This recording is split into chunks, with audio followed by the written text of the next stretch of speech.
Question જો છે મિત્રો, તો એક્સની વાય ઘાત બરાબર 169, તો કૌંસમાં 1 માઇનસ એક્સ માઇનસ 1 ઘાત કેટલી છે? એક્સ પ્લસ 1 બરાબર શું? એટલે આપણે શોધવાનું છે. સૌપ્રથમ આપણે એક્સ અને વાયની કિંમત શોધી લઈએ.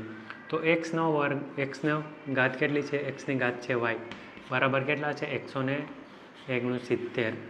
169 કોનો વર્ગ થશે? 169 મિત્રો, તો કે 13નો વર્ગ થશે 169. તો એક્સની વાય ઘાત બરાબર કેટલો થશે? કે 13નો વર્ગ. 13નો વર્ગ કેટલા થાય? 169. હવે આપણે અહીંથી મળી જશે મિત્રો એક્સ અને વાયની કિંમત. કઈ રીતના મળશે? તો એક્સને ઘાત કેટલી છે? વાય છે, અને 13ની ઘાત 2 છે. તો એક્સ બરાબર આપણને 13 મળશે. એક્સ બરાબર આપણને કેટલા મળશે? તો કે 13. અને વાય બરાબર આપણને કેટલા મળશે? તો કે વાય બરાબર આપણને મળશે 2. વાયની કિંમત કેટલી? તો કે 2 મળી ગઈ. એક્સ અને વાયની કિંમત આપણને મળી ગઈ. હવે આ સમીકરણો આપણે મૂકી દઈએ. શું છે? કૌંસમાં એક્સ હતો, તો એક્સની કિંમત કેટલી છે? તો કે 13 છે. તો આપણે શું મૂકી દઈએ? 13 મૂકી દઈએ. માઇનસ કેટલા છે? તો કે 1.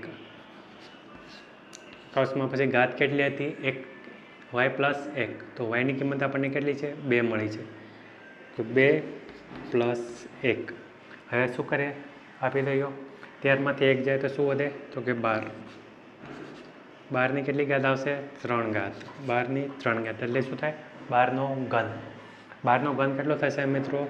કે 12નો ઘન થશે 1728.